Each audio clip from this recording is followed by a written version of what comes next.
Like, okay, let's do it. All right. You know what?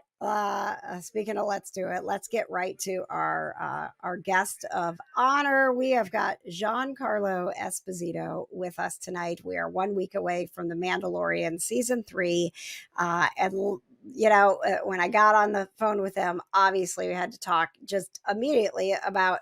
You'll hear it in my voice, like how freaking cool is this? Here's Giancarlo Esposito on the KJ Today. How cool is it, Giancarlo, that we have more Star Wars and that you're in it? It has been a dream come true. I had always wanted to be a part of an iconic franchise that kind of address the bigger issues of our world in a galaxy that we are unfamiliar with. It's a journey show that allows us to take the journey visually and also characteristically with our relationships that are drawn in this. I love playing Moff Gideon. This guy is a take charge kind of guy. You don't quite know what he wants, but you know he's going to be forceful and he's going to get what he wants. And he is someone who is a tactician who has all of this intelligence that we don't know how or why yet. We know he's a Moff. There have been other Moffs who've been wardens of a certain particular part of the galaxy after the Empire fell, but we don't know a lot about Moff Gideon other than he has a formidable presence and he wears a cape and carries a lightsaber and he flies his own TIE fighter, which is an antiquated vehicle for the time that we're in now, but he's reconstructed and brought it back to life.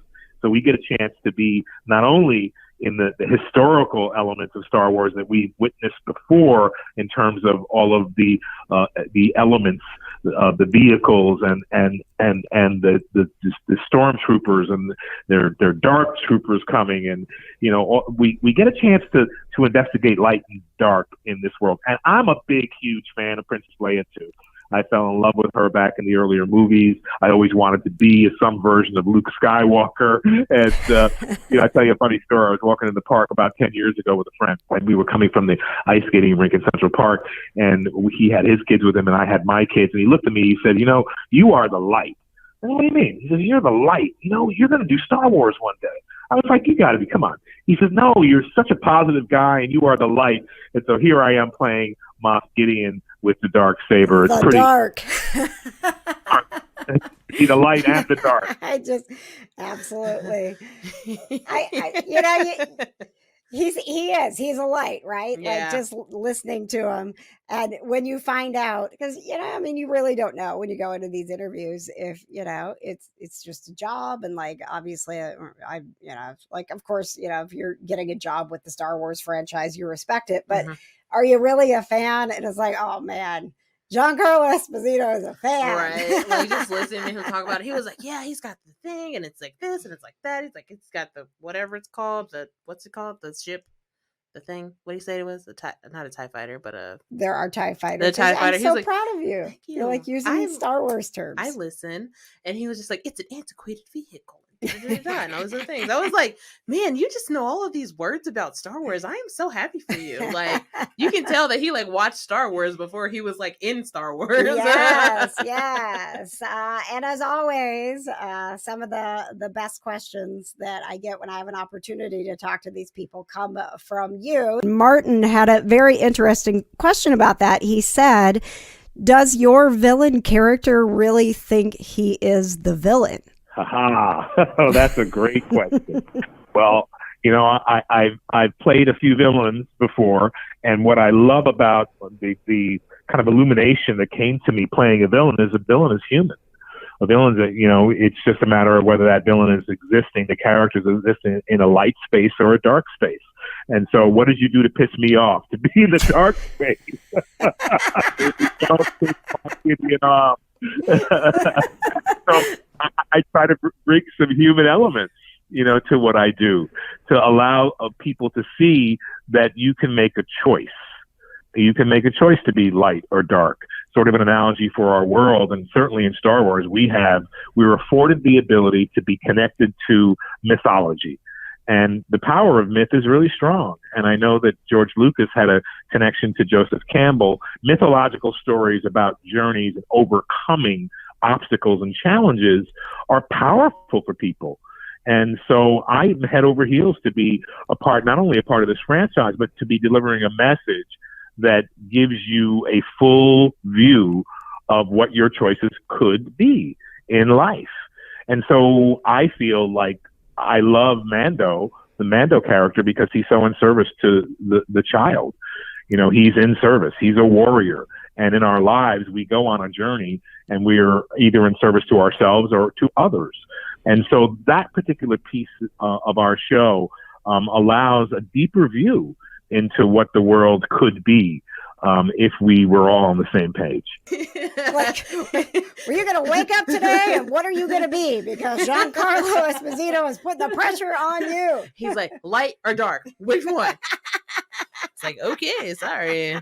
I'll try and be better, Giancarlo Esposito. I'm so sorry.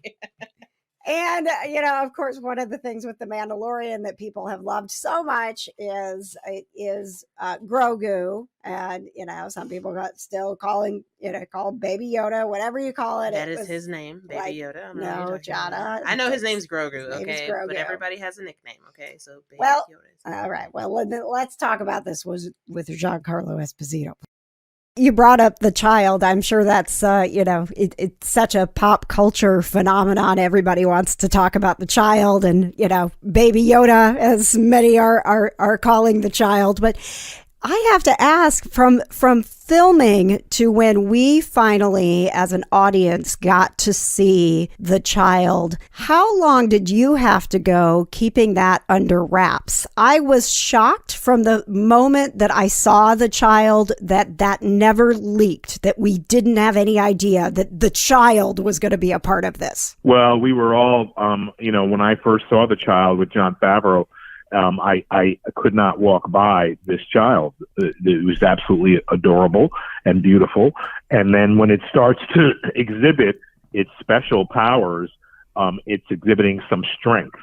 And it is also has such an unjaded countenance. And when you think that the child is 50 years old, you think, oh, there's hope for me. I can still learn. I can still learn how to be a child again. I can still play. So I had to keep it under wraps for at least a year, and we all did. But I knew something that tickled me, and that was that. And I said it to John. I said, John, I got to be. I want as many scenes as I could possibly get with the child, because in the theater they say never. When you're a young actor, don't work with children or animals. But in this case, I knew the child's going to be the star of the show, and it's going to captivate people. We kept it a secret. And certainly it has taken the world by storm for good reason. We want to be connected to some innocence again, and we want to be able to feel what that's like to be in service to that innocence. And we want to be able to access that within ourselves so that we can be a little kinder, gentler, and more compassionate. Oh, my gosh. Man, why? He's just so deep, man. Like, I know. Like, oh, man. Also, when he said, I had to keep that under wraps for a year, bro, you had to keep a secret for a whole year. Like, I could never. Right. Oh my God. Like, literally when I buy people stuff, I'm like, I bought you this thing and I have to give it to you right now.